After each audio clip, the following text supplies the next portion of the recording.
आपको बता दें, दिल्ली में आज से देश की आर्थिक जगत का सबसे बड़ा कॉन्क्लेव यानी कि आईईसी इंडिया इकोनॉमिक कॉन्क्लेव का 10वां एडिशन शुरू होने जा रहा है, जिसमें राजनीति जगत से लेकर कॉरपोरेट और बाजार के दिग्गजों का जमावड़ा लगेगा। ये इवेंट जो है वो बस शुरू हो चुका है और मूड चेक कैसा है, डिटेल्स के साथ हमारे सहयोगी अंकुर मिश्रा और सुमित अब हमारे साथ जुड़ गए सीधा दिल्ली से। Good morning to both of you. बताएं कैसा मूड माहौल बन रहा है वहां पर, सुमित, अंकुर?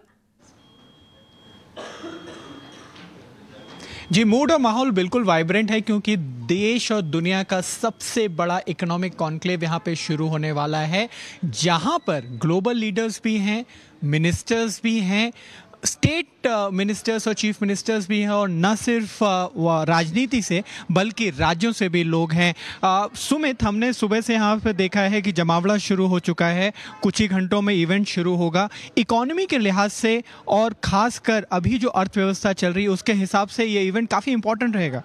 बिल्कुल, जो हमने देखा अभी नंबर्स है जीडीपी के, पर एक नया साल नई उम्मीदें लेके आ रहा है। जितना भी था आज तक 24 जो रहा हमारा, उसके बाद नए साल में बहुत सी उम्मीदें हैं, बहुत से स्टार्टअप्स और इनिशिएटिव्स होने हैं। उस सब को लेकर जो यहाँ पे प्रेजेंट हैं लोग जो मौजूद हैं यहाँ पे, उन सब के हाथों में बहुत पावर है। वो इन्वेस्टमेंट रखते हैं अपने हाथ में, नीति बनाते हैं अपने खुद ही। तो उन सब की जो डायरेक्शन रहेगी वो बहुत इंपॉर्टेंट होगा सुनना कि किस डायरेक्शन में वो भारत को ले जाना चाहते हैं। जैसे भारत का विकसित भारत का गोल है 2047 तक, उसमें इन सब की भूमिका बहुत अहम है। इन्वेस्टर्स यहाँ पे हैं, पॉलिसी मेकर्स यहाँ पे हैं। चलिए, आपको ये भी बता देते हैं कि आखिर किन जो बड़ी हस्तियां हैं उनको आप सुनने वाले हैं। तो शुरुआत बिल्कुल वी वैद्यनाथन जी से होगी, उसके बाद कॉमर्स मिनिस्टर पीयूष गोयल, जिन्होंने कई तरीके के बयान दिए हैं पिछले कुछ दिनों में।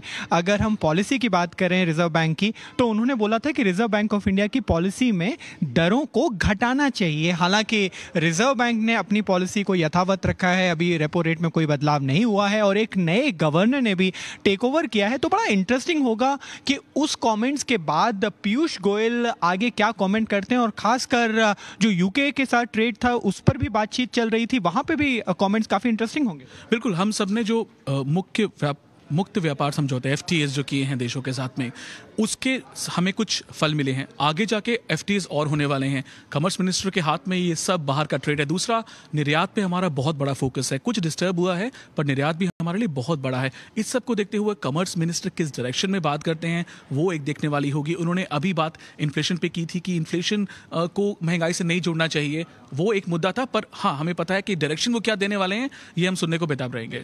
और इसके अलावा अरविंद पानेगरिया, जो कि फाइनेंस कमीशन को हेड करते हैं, स्टेट्स डिवोल्यूशन को लेके काफ़ी राजनीति भी हुई है और वहाँ पर उनके कमेंट्स इंपॉर्टेंट होंगे। और सबसे ज़रूरी, देवेंद्र फडणवीस, मैं इसलिए बोल रहा हूँ कि पहला ऐसा कोई मंच होगा महाराष्ट्र इलेक्शन के बाद, पब्लिक मंच पे वो बातचीत करेंगे।